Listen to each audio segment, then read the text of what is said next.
இன்னைக்கு வீடியோவில் நம்ம என்ன பார்க்க போகிறோன்னா, ஒரு நிலம் வாங்குகிறோம் அப்படின்னா அதுக்கு பட்டா முக்கியமா இல்லை பத்திரம் முக்கியமா அப்படிங்கிறத பற்றி தான் இந்த வீடியோவில் பார்க்க போகிறோம். தற்போது அதிக அளவில் வீட்டுமனை பிரிவுகள் உருவாகி இருக்கிற நிலையில் ரியல் எஸ்டேட் தொழில் சூடு பிடிச்சிருக்குன்னே சொல்லலாம். அதே நேரத்தில் நிலம் வாங்குறவங்களுக்கு பட்டா முக்கியமா பத்திரம் முக்கியமா அப்படிங்கிற குழப்பம் இப்போ வரைக்கும் இருந்துக்கிட்டு தான் இருக்குது. அதை பற்றின தெளிவான விளக்கத்தை பின்னாடி பார்க்கலாம். மக்கள் தொகை பெருக்கம் அதிகரிச்சுட்டு வர்ற நிலையில் அதிக அளவில் நிலங்கள் வீட்டு மனைகளாக மாறிக்கிட்டு இருக்கு. வீடுகளை சுற்றி இருந்த விவசாய நிலங்கள் எல்லாமே இப்போ வீடாக மாறிட்டு வந்துக்கிட்டு இருக்கு. அது போக தரிசு நிலம், விவசாய பயன்பாட்டுக்கு ஒத்து வராத நிலங்கள்னு சொல்லி வீட்டு மனைகளாக பிரிக்கப்பட்டு விற்பனை செய்யப்பட்டு வருது. தொடர்ந்து உள்ளாட்சி அமைப்புகள் அங்கீகாரத்தோட வீட்டு மனைகள் விற்பனை செய்யப்பட்டுக்கிட்டு இருக்கு. பத்திரம் இருந்தால் போதும்னு சொல்லி சொன்னாலும் ஒரு நிலத்துக்கு தேவையான அடிப்படையாக சில விஷயங்கள் இருக்குது. மேலும் ஒரு நிலத்தை வாங்கும்போது பட்டா முக்கியமா பத்திரம் முக்கியமா அப்படிங்கிறது பொதுமக்களோட கேள்வியாகவே இருக்குது. ஒருவரோட நிலம் அவரது உரிமையின் கீழ் தான் இருக்குது அப்படின்னு சொல்கிறது பட்டா மற்றும் பத்திரத்தின் கீழ் உறுதி செய்யலாம்.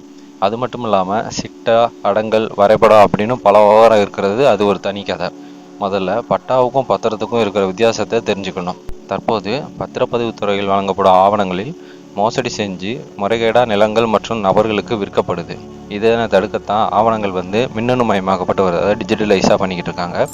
கடந்த ஆண்டு திருமண சொத்து உள்ளிட்ட பதிவு சான்றிதழ்களை திருத்த முடியாத அளவுக்கு நிரந்தர ஆவணங்களை மாற்ற தமிழ்நாடு தகவல் தொழில்நுட்பத்துறையும் வருவாய்த்துறையும் இணைஞ்சு நம்பிக்கை இணையம் அப்படிங்கிற தொழில்நுட்பத்தை கொண்டு வந்திருக்கு. சரி, பட்டானா என்ன, பத்திரம்னா என்னங்கிறத பற்றி நம்ம பார்த்துடலாம். பட்டா அப்படிங்கிறது வருவாய்த்துறை சார்ந்த ஆவணம். அதாவது ஒரு நிலம் ஒருவரோட பேரில் பட்டா போட்டு இருக்கிறது அப்படின்னா வேற ஒரு நபரோட பேர்லையும் இருக்கலாம். அதாவது வாரிசு சான்றிதழை முறைகேடாக பெற்று பட்டா மாறுதல் செய்வதாக புகார் எழுந்து வருவதை நம்ம இப்போ பார்த்துக்கிட்டு தான் இருக்கோம். பட்டா அப்படிங்கிறது நில உரிமை ஆவணம் அப்படிங்கிறதான் அடிப்படை. பட்டாவில் யார் பேர் இருக்குதோ அவங்க தான் அந்த நிலத்தோட தற்போதைய உரிமையாளராக கருதப்படுறாங்க. பட்டா ஆவணத்தில் மாநிலம், மாவட்டம், வட்டம், நிலத்தோட சர்வே நம்பரு, அது என்ன வகையான நிலம், நிலத்தோட அளவு, உரிமையாளர் பெயர், அவரோட தந்தையின் பெயர்னு சொல்லி எல்லா டீட்டெயில்ஸும் இருக்கும்.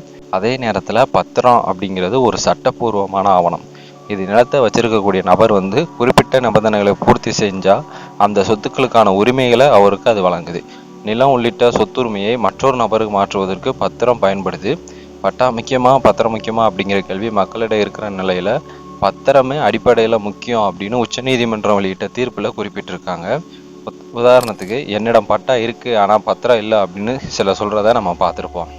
பத்திரம் தான் வருவாய் ஆவணங்களுக்கான ஆவண ஆதாரமாக இருக்குது.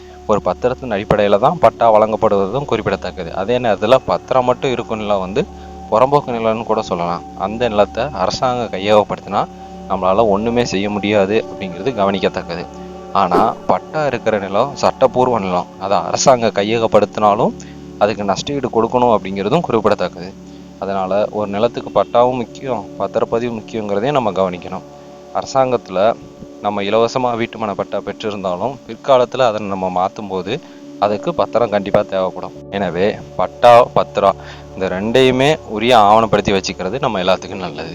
ஸோ உங்களில் இருக்கிற பல பேருக்கு இந்த குழப்பம் தீர்ந்திருக்குன்னு நினைக்கிறேன். இதை பற்றி தெரியாத உங்கள் ஃப்ரெண்ட்ஸுக்கு இதை பற்றி ஷேர் பண்ணுங்கள். மேலும் இதே மாதிரி பல பயனுள்ள தகவல்களுக்கு மறக்காமல் நம்ம சேனலை சப்ஸ்கிரைப் பண்ணுங்கள். இந்த வீடியோவோட ஸ்பான்சர் பைமோட்டோ ஷாப்பிங் ஆப். இவங்க ஒரு ஆன்லைன் ஷாப்பிங் ஆப் தான். அதாவது நமக்கு தேவையான எல்லா மளிகை பொருட்கள், காய்கறிகளும் இந்த ஆப்லேருந்து நம்மளால் பர்ச்சேஸ் பண்ணிக்க முடியும். இந்த ஆப் ப்ளே ஸ்டோர்லேயும் ரிஜிஸ்டர் ஆகிருக்கு. உங்களுக்கு வேணுங்கிறவங்க டிஸ்கிரிப்ஷனில் லிங்க் இருக்குது, அதை கிளிக் பண்ணி இந்த ஆப்பை இன்ஸ்டால் பண்ணிக்கோங்க. நியூ ஜாயினர்ஸ் எல்லாருக்குமே அவங்க ஆஃபர் கொடுக்குறாங்க. ஸோ கண்டிப்பாக நீங்கள் இதை யூஸ் பண்ணி பாருங்கள்.